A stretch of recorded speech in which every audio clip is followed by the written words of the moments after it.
do have some questions. This is great. The first question, is premium content more important for a platform, or is having a bundle of tier three content better? Um, so obviously premium content, stands above everything else that will be on a platform. And when you think about, out there with the biggest platforms that, a consumer would subscribe to, obviously something like Apple TV Plus comes to mind. They seem to traffic specifically in premium content. And by that I mean it seems like every single thing they put onto their platform is done in hopes of kind of having a real home run. And their Apple, they have really great stuff. I happen to really appreciate Apple TV Plus. But if you're starting your own platform, there's a budget perspective to really consider, and tier three content can obviously get much more of it. And one of the positives of tier three content, I'll say, is you definitely can get a better ROI as far as how much you spend to how much your subscribers engage with the content. So it's always good to kind of populate it with that tier three content. Ideally, you would have both, but if you are, not a mega corporation with a huge streaming platform, it's probably best to put a lot of your nuts into having a good amount of tier three content that kind of speaks directly to your subscribers.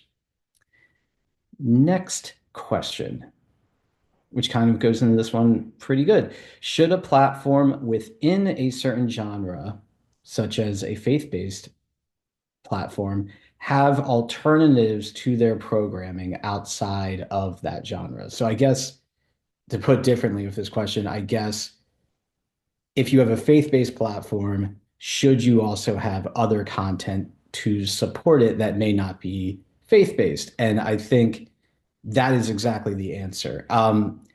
You want to put content onto your platform that relates to what your subscribers are expecting.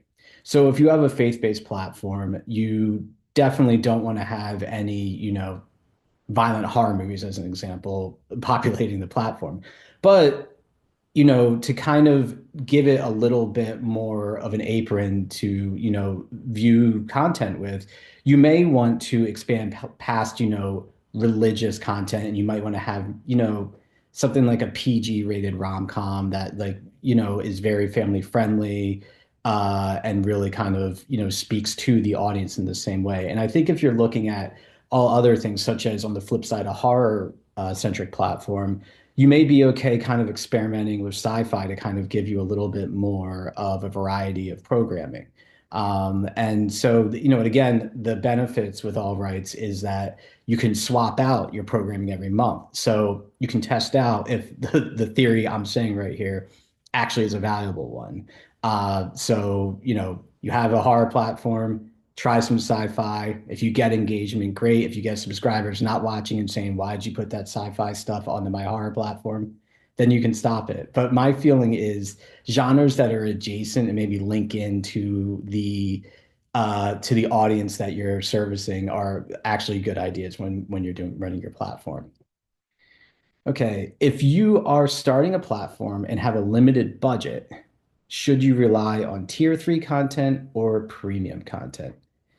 Kind of hit on this a little bit earlier just now, but look, ideally you want both. You want, premium content, some ideally, I guess, a couple of titles that are recognizable, that you can market, that everyone recognizes immediately, and then you're going to want a bunch of those content that really you think would be what your audience is expecting and really kind of hits the mark with the people who are paying for a subscription fee.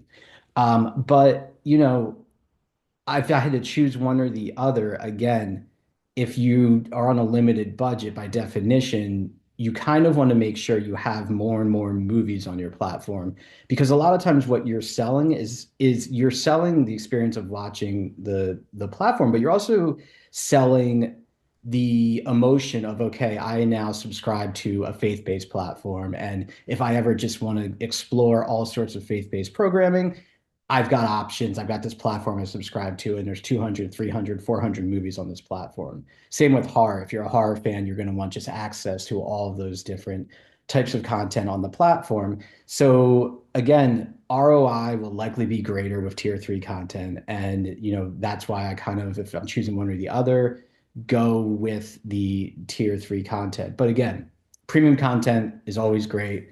It always drives the day.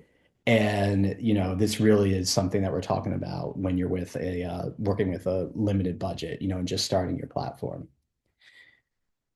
When I'm starting my platform, should I have premium content to drive a consumer in the door, or is it better to have tier three content populated on the platform?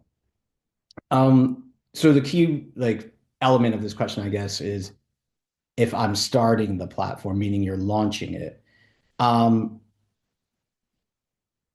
I think in that case, so really you're looking at two things. Well, first, I should say, if you're launching a platform, you really do need to give your platform a little bit of time to build an audience.